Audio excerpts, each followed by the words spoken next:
mansedumbre, templanza. Escuchen, contra tales cosas no hay ley. Y yo digo, a mí me encanta ir un poquito más allá, ¿sí? Vamos a hablar de la benignidad, ¿sí? Contra tales cosas no hay ley. Dije, yo, Señor, ¿qué es eso? Y el Señor, ¿qué me decía? Que estos frutos, estas características, el fruto del Espíritu, no es una ley. No hay una ley que te diga que vos tenés que tener estas características, que vos tenés que tener este fruto adentro tuyo. No hay una ley. Pero sí, Dios nos da la libertad de que elijamos tenerlos o no tenerlos.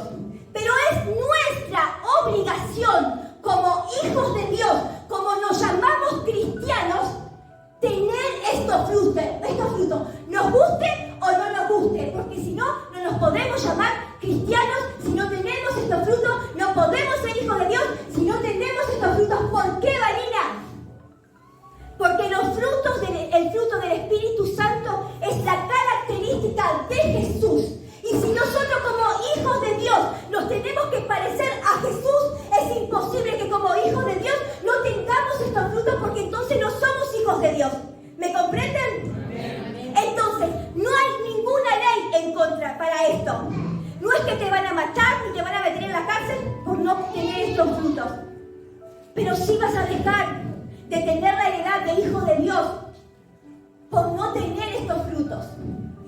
Y un poco la benignidad se resume en esto que le digo: en ser hijo de Dios o no ser hijo de Dios. ¿Por qué? Y ahí nos metemos en la palabra. A mí me gusta siempre buscar el significado de la palabra, porque eso te lleva a conocer y arrancarte de raíz todo lo que Dios te quiere hablar a través de la palabra, ¿sí? Entonces yo buscaba. Y dice que benignidad viene del latín benignus, que significa bueno. Y después dice genus, benignidad, que es genus, que es nacido. Entonces dice que es la benignidad, es cuando vos sos nacido bueno. Es una característica natural tuya, es una esencia que vos naciste con eso. Ahora, dice Marcos 10:18, que en la parábola del joven rico, que le dice, maestro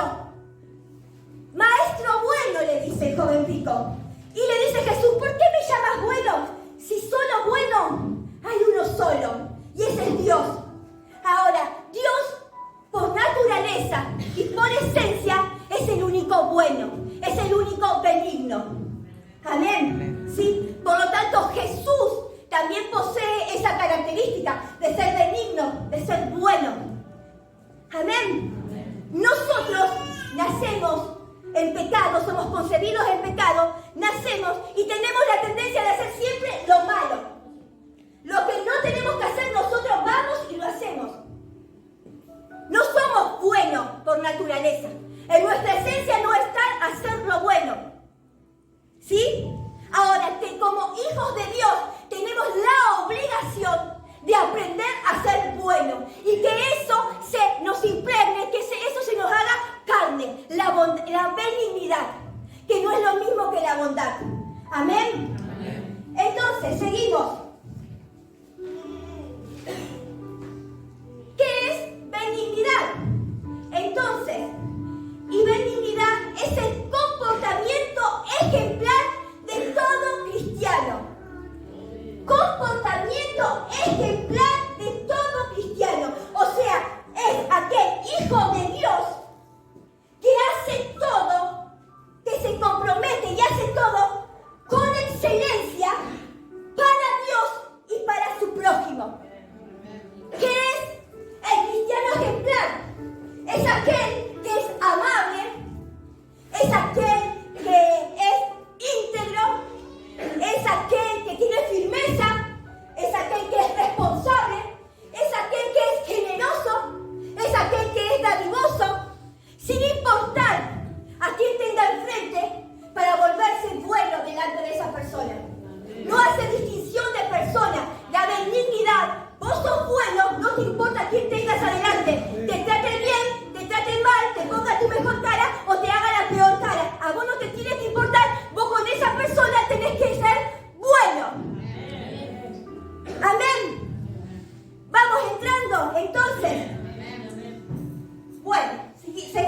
entonces. Y a mí, de acá, me encantó la palabra íntegro. ¿Por qué? Porque vos tenés que ser el mismo que estás acá dentro de la iglesia, sos el mismo que está allá afuera, sos el mismo que está en tu trabajo, sos el mismo que va caminando por la calle, sos el mismo que está dentro del supermercado, sos el mismo adentro de tu casa. No hay variación en vos. Siempre sos la misma persona. Seas chinchudo o no seas chinchudo, no importa. La misma persona. Yo no puedo venir acá y hacerme la buena, pero salir y cruzar esa puerta y al primero que a mí se me cruce, ponerle la cara mala porque no estoy adentro de la iglesia, porque no estamos pastores viéndome. Entonces le pongo cara mala. Total, no me ve nadie. Te ve Jesús, te ve Dios y te considera como alguien que no sos benigno, como que no sos íntegro, porque sos una cosa fuera de la iglesia y sos una cosa dentro de la iglesia. Entonces la benignidad no forma parte de tu vida. No es una característica que vos tenés. Vamos a leer Lucas 6:35.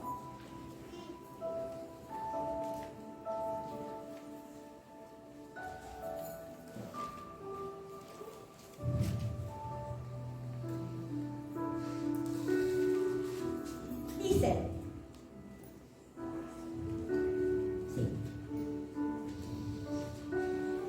amad pues a vuestros enemigos y haced bien y prestad, no esperando de ellos nada, y será vuestro galardón grande, y seréis hijos del Altísimo, porque Él es benigno para con los ingratos y los malos. ¿Qué te dice? Que Dios es bueno con los malos, con los ingratos, con el asesino, con el que roba. Él es bueno, porque su condición es ser bueno, ¿sí? Ahora, ¿qué te dice? Si nosotros somos de esa manera, vamos a ser hijos del Altísimo. Por eso la benignidad tiene que empezar a ser una característica en nuestra vida. Amén. Amar. Darse. Aunque la persona tuvo un mal día, te trató mal. Y bueno, ponerte en el zapato del otro. Benignidad es ser compasivo. Y tal vez tuvo un mal día, por eso me trató así. Por eso no me saludó. Por eso tenía esa cara. Es decir, bueno, encontrarle el porqué bueno de por qué se comportó mal conmigo. No estar mirando, ¿viste? Ah, ¿viste lo que me hizo? No me miró, se enojó, ¿viste? Se hizo la loca. No es mirarle lo malo para yo enojarme, sino que ponerme en el lugar de compasión y decirle, sí, algo malo pasó, por eso me trató de esa manera. Seguro que cuando me vea de nuevo me va a tratar bien. Y eso es ver con amor, con agrado a la persona, por más que te trate mal o bien, sin hacer distinción. Amén. Y vamos a leer Romanos 2:4. Yo tengo la versión de traducción al lenguaje actual, me gustó mucho más. Dice, Dios es muy bueno. Amén. Ese es muy bueno. Dios es benigno. Amén. Y tiene mucha paciencia. Y soporta todo lo malo que ustedes hacen, que yo hago. Todo lo malo lo soporta. Amén. No tiene todo lo... Me perdí por hablar. Y soporta todo lo malo que ustedes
decir, una y otra vez te llamé la atención por lo mismo y nunca te arrepentiste. Seguiste haciendo lo malo. Entonces la benignidad te lleva al arrepentimiento. Entonces eres bueno. ¿Para qué? Para que vos te arrepientas y digas, Señor, la verdad que soy una porquería. La verdad, Señor, que yo sé que esto me cuesta tanto, pero ayúdame, Señor. Yo tengo que superarlo. Dame tus fuerzas. Ayúdame, Señor. Y Él te va a ayudar a superarlo. Él va a ver eso que hay adentro tuyo, ese arrepentimiento verdadero, genuino. Y va a responder y te va a ayudar. Miren, mi hermano, se lo voy a decir así y con todo. ¿Cómo es ese versículo que todos decimos? ¿Todo lo puedo? Repítalo, iglesia. Todo lo puedo. Ajá, entonces ¿por qué usted me dice que no puede cambiar muchas cosas? Si usted todo lo puede en Cristo que me fortalece. Entonces son vanas repeticiones, iglesia. Porque si yo todo lo puedo en Cristo que me fortalece, hasta mi carácter tengo que cambiar. Hasta mi forma de ser tengo que cambiar. Porque todo lo puedo en Cristo que me fortalece. Entonces, ¿qué Cristo me habla? Si no cambiar. Si sigo haciendo malo. No me puedes hablar de Dios. Si haces la mano a la primera que te da la oportunidad. Amén, iglesia. Entonces, busquemos hacer lo bueno. Y vamos a empezar a cambiar. Amén. Vamos a seguir adelante. Vamos a ir a Efesios 4:32.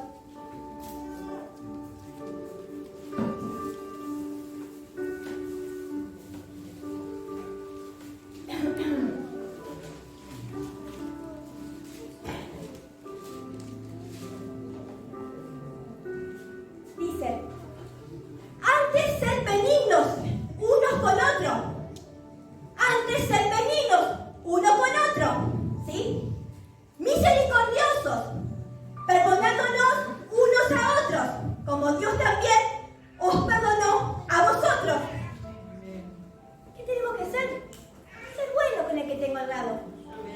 Aunque Belén tenés que ser bueno con Marco, si lo tenés al lado. Aunque no te guste la cara. Es lo que Dios te puso. Amén. Tenés que ser bueno. Y al lado, puede ser con tu vecino de al lado, con el que vas en el colectivo, con el que se te sienta al lado en tu trabajo. Tenés que ser bueno con todos, porque es sin distinción de persona el ser bueno con el otro. Y Colosenses 3:12 dice, vestíos pues como escogidos de Dios, santos y amados, de entrañable misericordia, de benignidad, de humildad, de mansedumbre, de paciencia, o sea, vestite del fruto del Espíritu Santo. Mi hermano, sacate el viejo vestido del hombre viejo, de la vieja mujer, vestite de amor, de misericordia, de fe, de paciencia, de templanza, de benignidad. Si querés ser hijo de Dios, si querés ser un cristiano ejemplar, vestite de benignidad. Es lo único que tienes que hacer.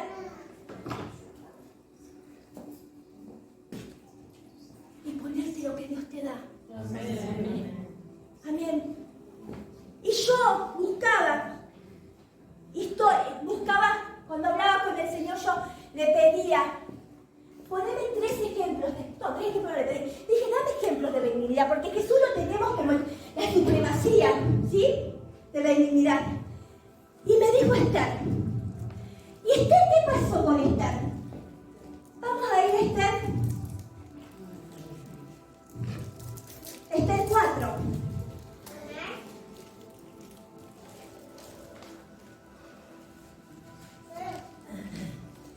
Dice que Esther, resumo, porque vamos a leer una partecita nomás. Esther había pasado que se había tirado un Mardoqueo de que había un decreto en contra del pueblo de Dios, de los judíos, ¿sí? Mardoqueo, que era el tío de Esther, se entera y manda una copia del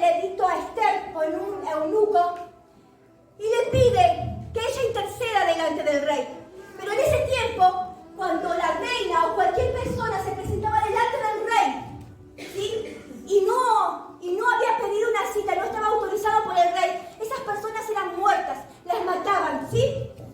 Vamos a leer desde el 3 en adelante. Entonces dijo Mardoqueo, cuando Esther le dice que no podía interceder, no podía ir con el rey, Esther le contesta, le manda a decir a Mardoqueo. Entonces dijo Mardoqueo que respondiesen a Esther, no pienses que escaparás en la casa del rey, más que cualquier otro judío, porque si casas absolutamente en este tiempo, respiro y liberación vendrá de alguna otra parte para los judíos. Mas tú y la casa de tu padre pereceréis. Y quién sabe si para esta hora ha llegado el reino. Y Esther dijo que respondiesen a Mardoqueo, ve y reúne a todos los judíos que se hallan en Susa, y ayunad por mí, y no comáis ni bebáis en 3 días, noche y día. Yo también con mis doncellas ayunaré igualmente, y entonces entraré a ver al rey, aunque no sea conforme a la ley, y si perezco, que perezca. Entonces Mardoqueo fue e hizo conforme a todo lo que le mandó Esther. Esther, si se presentaba delante del rey y el rey no la aceptaba, moría. Pero también iba a morir si ese edicto llegaba a los lugares que tenía que llegar y se ponía la destrucción de los judíos, porque ella era una judía más. Entonces, ¿qué pasó? Ella entró en razón y dijo, vamos a ayunar, vamos a orar para que sea aceptada delante del rey. Y Esther se negó a sí misma. Esther dijo, ya no vivo yo, Cristo vive en mí. Y puso su cabeza por su pueblo. ¿Sí? Ahora, iglesia, yo te pregunto, ¿estás dispuesto a morir a tu yo por la salvación de Rincón? ¿Estás dispuesto a dejar tus oraciones de dame trabajo, que vengan mis hijos, que venga mi esposo, que venga mi esposa, que quiero mi auto, que quiero mi camión, que quiero mi camioneta? ¿Estás dispuesto a tirar a la basura esas oraciones de yo para empezar a orar, a ayunar por la tierra de Rincón, para orar y ayunar por todas esas almas que vinieron ese día acá y que aún no las vemos en la iglesia? ¿Estás dispuesto a hacer vigilia por esas almas? ¿O todavía no podés hacerlo porque está tan alto tu ego, tu yo, que lo único que tenés son oraciones de dame, dame, dame y dame? ¿Te puedo decir algo, iglesia? Cuando a ustedes se les revele que ustedes están para cumplir el propósito de Dios en esta tierra y no para cumplir su propósito personal, cuando a usted se les revele que está aquí con un propósito y un llamado para la salvación de Rincón, para trabajar para Cristo, cuando a usted se le revele que tiene que hacer algo para el reino de Dios, yo le firmo acá, a cualquiera, le firmo, le sello que usted va a comenzar a ver su auto, su casa, su trabajo, sus hijos, su esposa, su esposo, porque Dios no avergüenza, porque Dios cumple. Deja la tentación de aquellos que le buscan y que hacen su voluntad. Buscad primeramente el reino de Dios y su justicia, y todo se te va a añadir. Pero todavía quiero que yo hacer que venga mi trabajo, que venga mi auto, que venga mi casa. Lo quiero hacer yo. Y te lo tiene que dar Dios. Pero ¿sabes por qué no te lo da? Porque tu propósito está en vos, no en Él. Amén.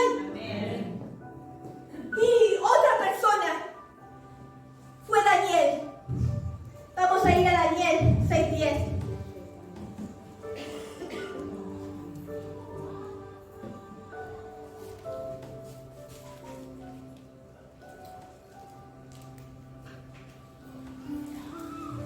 Aprovecho a respirar. Bueno, lo pongo en contexto. Daniel había sido puesto antes, ¿sí? Junto a Faraón, era el segundo después de Faraón. Y los que estaban con Daniel, los otros que no tenían un lugar, que no tenían un puesto, los sátrapas, lo llama la Biblia. Yo usaba mucho esa palabra sátrapa. Y no era porque había leído la Biblia, sino porque para mí eran todos sátrapas. De hecho, por eso me escapa un sátrapa, pero bueno. Pero por ahora lo conozco, que dice que en la Biblia dice sátrapa. Entonces dice que estos sátrapas se levantaron en contra de Daniel, ¿sí? Y como ellos sabían que Daniel era íntegro, era intachable, tenía firmeza, tenía responsabilidad, era disciplinado, era bondadoso, era generoso. Como ellos sabían que Daniel era así y que no iba a doblar sus rodillas y no iba a dejar a su Dios por nada del mundo, inventaron para que se adore la estatua del rey Darío.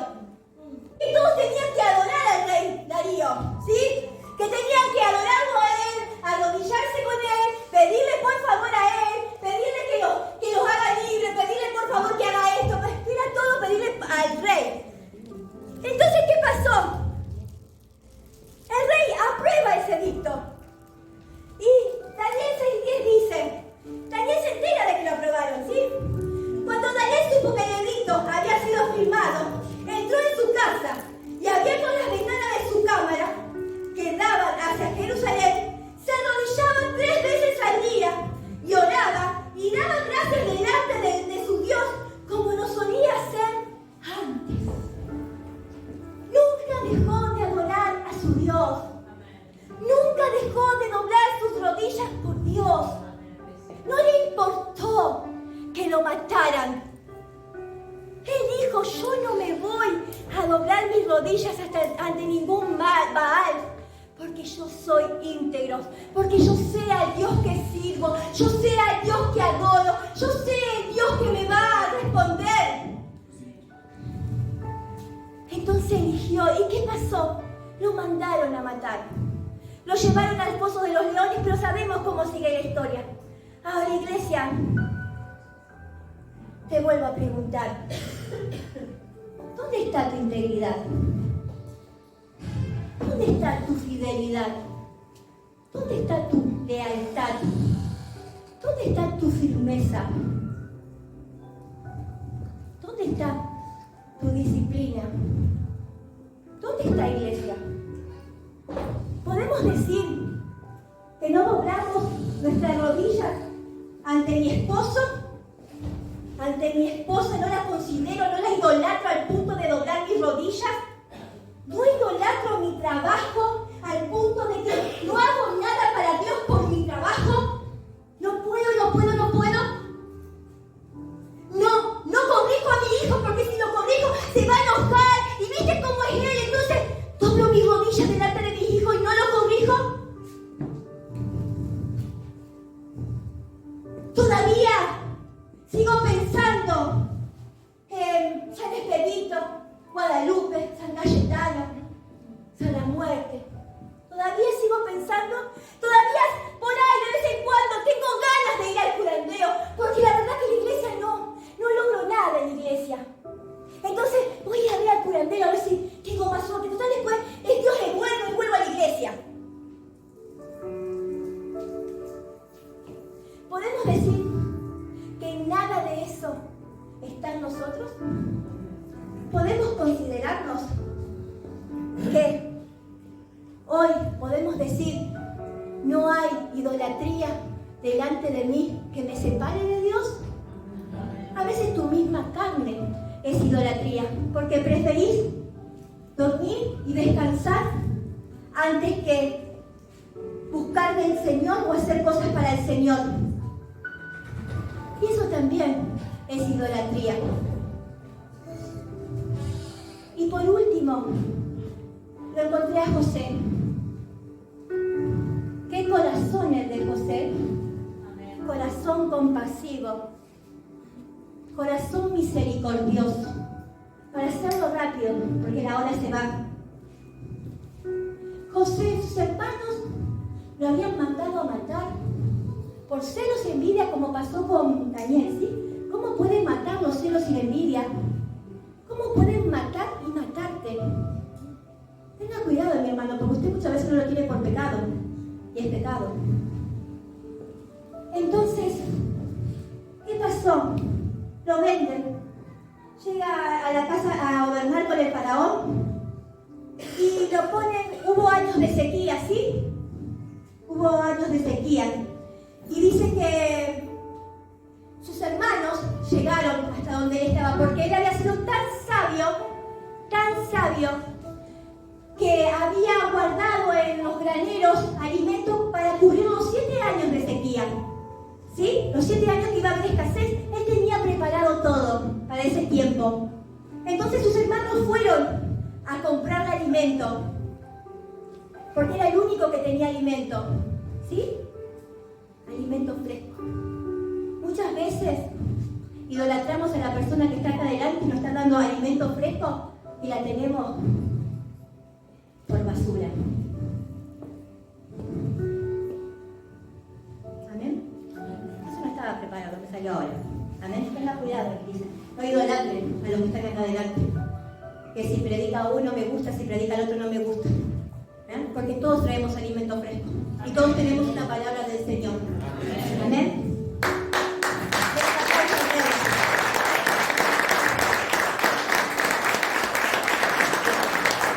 Entonces dice que se presentaron los hermanos y José le dio el alimento y no le cobró, le devolvió su dinero. Miren, yo en mi tiempo de vanidad, ¿vos te crees que yo le iba a dar? Pero morite de hambre. ¿O no? Sí, o soy yo la única mala, que fue mala, no soy más mala. ¿Ves? Se hace todo lo buenito. Ahora te lo voy a esperar. No. Mirá, si hablar del pasado, mi hermano. Las cosas, yo voy a contar. Bueno, escuchen. Entonces dice que no les cobró, les dio. Pero dice que después vuelven ellos. Y escuchen lo que dice la palabra, cómo se siente José. Y ahí es donde yo vi la compasión y el amor de ese corazón.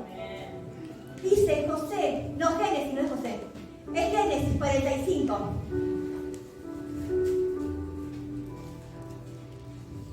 Del 1 al 3 y el 5, vamos a leer.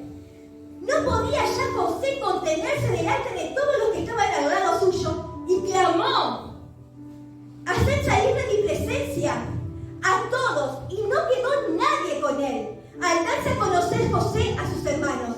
Entonces se dio a llorar a gritos, y oyeron los egipcios, y oyó también la casa de Faraón. Y dijo José a sus hermanos: yo soy José, dile aún mi padre. Y sus hermanos no pudieron responderle porque estaban turbados delante de él. Sentía vergüenza, porque habrán dicho: todo lo que hicimos a este vago. Y mirá, aún sigue siendo bueno, aún nos da de comer, aún nos pone la otra mejilla, y nosotros le hicimos de todo. Yo le diría: José, qué tonto que fuiste. Pero ahora no se lo digo, se lo decía antes, ahora no. Bueno, yo le hubiese dicho: qué tonto que fuiste. Vos tenés que reaccionar, José, no te pueden hacer eso, pisar la cabeza, José.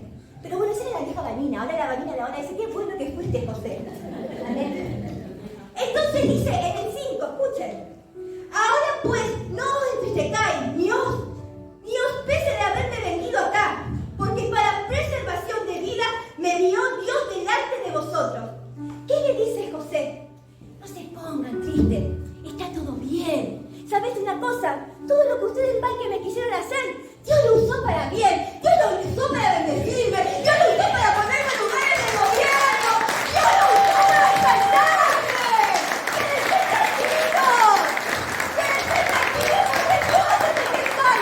Dios es el que bendice, Dios es el que le da las cosas. Amén. Amén. Él le dijo: tranquilos, está todo bien. Y dice que luego los trajo a vivir con él. Entonces, compasión. Amar a pesar de que te hagan el mal. Amar, dar, a pesar de que vos veas que te están haciendo el mal. No importa.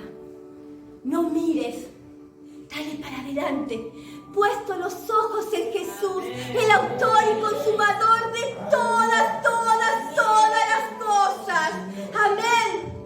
Y ahora, yo cuando preparaba esta palabra, miren, yo no podía tener algo en mi corazón que me llevara a decir una oración, a llorar.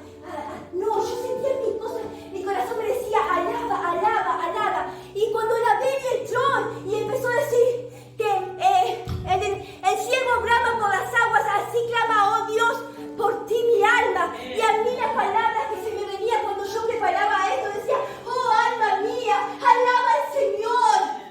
Oh alma mía, alaba al Señor. Era lo único que salía de mi corazón. Y yo no entendía por qué el Señor. Y resulta ser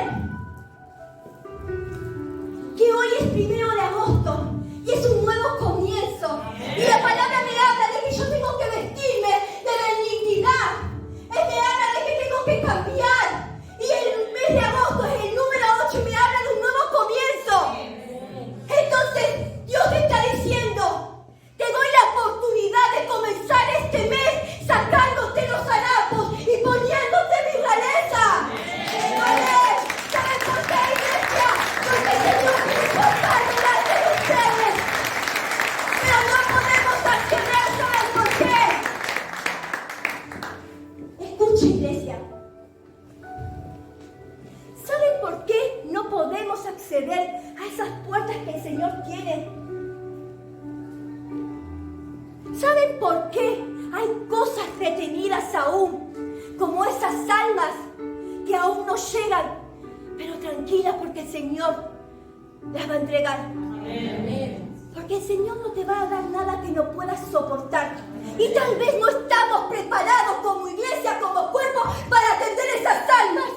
Por eso el Señor todavía no las envía, porque depende de nosotros, de nuestro cambio, de vestirnos de la dignidad. Pero todavía estoy con el show a flor de piel. Entonces las almas están, lo que el Señor quiere darte está, pero tienen un vallado que no pasa. Y los únicos que podemos romper ese vallado somos nosotros. Intercediendo, clamando, haciendo vigilia, despertándonos del letargo espiritual en cual estamos como iglesia, como cuerpo, porque estamos durmiendo, porque el espíritu no se despierta, no reacciona ni a una palabra ni a un grito mío reacciona. Porque yo les veo la cara y puedo ver que no reaccionan. Amén, iglesia. Amén. Y ahora quiero cerrar. Porque ¿saben qué? Les voy a abrir mi corazón, pero no para que usted diga, ¡ay, pobre Vanina! ¡Ay, lo que le pasó! ¡Ay! No, ¿saben para qué se lo voy a compartir? Para que usted diga, si pudo con Vanina, que era una piedra, también va a poder conmigo. Que soy menos piedra. Porque Jesús lo hace, Jesús lo hizo. No yo, usted se tiene que parecer a Jesús. Cuando yo estaba en el mundo, yo era fiel, era leal, era íntegra y me vivía traicionando, me vivía fallando.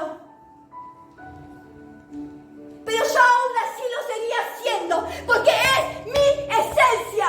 Está adentro de mí la fidelidad, la lealtad. ¿Y qué pasó? Quería ser también, me molestaba la injusticia. Y cuando yo veía una injusticia, yo iba y reaccionaba. Pero yo les digo, yo jamás reaccioné como reacciona la gente para hacer problemas, para buscar líos, golpes. Nunca fui de reaccionar así, mi hermano. Yo tenía una finura para decirte y denigrarte, para hacerte sentir poquito así, para hacerte sentir mal. Con la boca tenía una finura. Yo lanzaba la palabra y la hacía percha. ¿Sí? Lastimaba mucho con las palabras. Yo no usaba golpe ni nada. Lo mío era de la boca. ¿Sí? Y cuando yo veía la injusticia, yo iba y defendía las injusticias. ¿Sí? Pero ¿qué pasaba? Después veía que el que había hecho la injusticia y el que le habían hecho la injusticia andaban lo más bien. Y a mí me daba una bronca. ¡Ay, Señor! Yo decía, no esto nunca más. Porque no podía entender esa falsedad. Entonces para mí era un falso. Entonces todos tenían el rótulo falso, falso, falso, falso, falso. ¿Sí? Y así, como les digo, muchas injusticias, muchas traiciones, muchas deslealtades. Y cuando llegué a Cristo, me pasó que fui a una iglesia y comencé a ver lo que veía en el mundo, lo veía dentro de la iglesia. Yo decía, te hablan adelante de un púlpito, de un Dios poderoso, de un Dios que no murmura, de un Dios que sana, de un Dios que restaura. Y cuando dejaban el púlpito y se iban allá, era un chusmerío que te daba asco. Entonces vos decías, ¿cómo puede ser? ¿Cómo puede ser que hace ya falta de respeto? ¿Cómo puede ser que se levanten en contra de personas adentro de la iglesia? Ni hablar del toqueteo y el manoseo también. Por eso acá es hombre con hombre y mujer con mujer, mi hermano. No es que seamos religiosos, pero el diablo es astuto. Amén. Entonces yo dije, todo es una mentira. Son todos unos mentirosos. Y nos fuimos de la iglesia. Y costó mucho tiempo hasta que volvimos. Y yo tuve que sanar eso en mi corazón. Y Dios tuvo que comenzar a trabajar en esas áreas en mi vida. ¿Sí? Porque la esencia está. Para mí es blanco o es negro. La custodia acá adelante es la misma que se para allá atrás y la que está en su casa retándola a mis hijas para que caminen derechito. Porque cuando saben que ponen un pie, perdieron.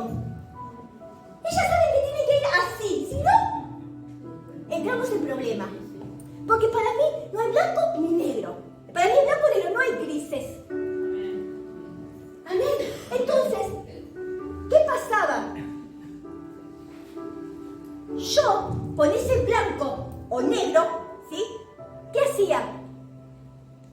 Falso, hipócrita, no te perdono, porque sos un mentiroso, en vos no confío. Empecé a rotular a todo el mundo así. Porque veía lo que veía en el mundo. Y mi esencia estaba eso, marcar. ¿Sí? Entonces el Señor tuvo que cambiar todo eso en mí. Pero lo tuvo que cambiar en mí. Porque tal vez esas cosas siguen estando, yo las sigo viendo, pero el Señor trabajó en mí, porque yo le dije, Señor, vos no sos así, vos sos blanco, negro, pero no sos así, no juzgás, porque vos, Señor, y eso fue lo que a mí Él me enseñó, y ahí comencé a caminar distinto y a comenzar a ver distinto. Y mi hermano, miren que yo he llorado lágrimas de sangre, porque no saben el carácter. Por eso le digo que si yo tenía una piedra, era mole, más grande que Gustavo era, la piedra que era. Pero si el Señor lo hizo conmigo, si usted le abre el corazón, lo va a poder hacer con usted también. Pero usted tiene que querer, usted tiene que elegir. Amén. Entonces Él me enseñó esto y me dijo, yo estaba sanada, sané a la hija de un fariseo, me senté con un cobrador de impuestos, me escupía, porque eso es una frase que uso mucho, porque eso trabajó mucho a mí. ¿Saben por qué? Porque yo digo, si a Jesús lo escupieron, lo golpearon, lo trajeron de mentiroso, se le burlaron, ¿cómo no lo van a hacer con Vanina que no es nada? ¿Quién soy yo para que no me hagan nada a mí? Sí, con Jesús lo hicieron. Si la porquería somos nosotros, no Jesús. Entonces, ¿qué pasó?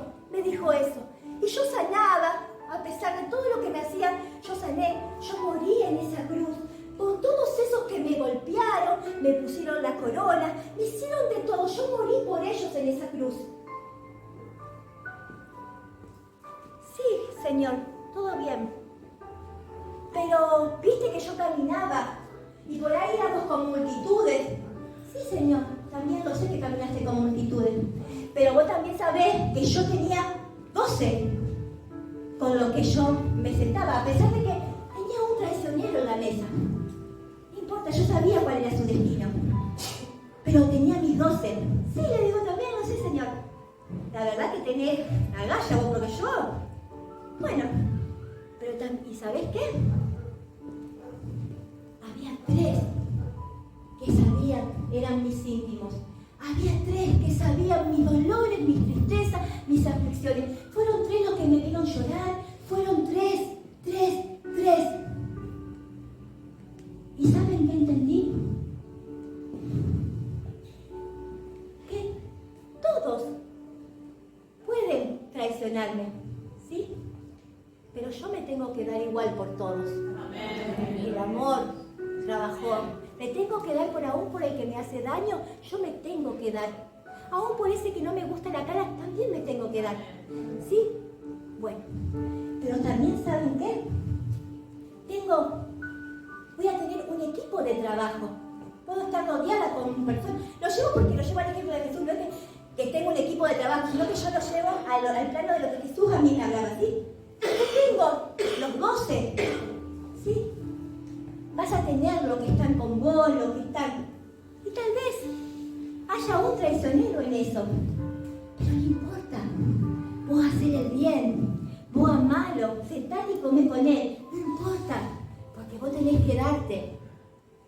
Ahora, cuando tengas que abrir tu corazón, cuando tengas que derramar tus lágrimas, cuando tengas que contar algo, tú sabés a quién tenés. Y esos son los íntegros, y esos son los fieles, y esos son los verdaderos, esos son los que yo llamo confiables, esos son los que yo abrazo, esos son los que yo cuido, esos son los que yo le doy lealtad y fidelidad y que se sienten a mi mesa. Yo me doy por todos, pero mi corazón es para los íntimos, para los míos. No te quiero decir con esto que usted haga lo mismo. Porque yo no estoy diciendo que usted haga distinción, no. Yo entiéndase lo que le digo. Que yo me doy por todos. Pero conmigo, yo sé con quién puedo confiar y quién es leal. Y quién tiene lealtad. Y me va a responder y no me va a lastimar. Y así Jesús me enseñó. Y de esa manera Él trabajó mi carácter y procesó mi vida. Si lo pudo hacer conmigo, lo puede hacer con usted. Porque yo era una basura. Yo era una piedra de tantas cosas que recibí malas. Pero Dios lo pudo hacer. Entonces usted no me va a decir a mí que Dios no lo puede cambiar. Porque es mentira del diablo. Ese no puedo cambiar es no quiero cambiar. Amén. Póngase de pie, iglesia. Y yo quiero terminar como el Señor me puso en mi corazón.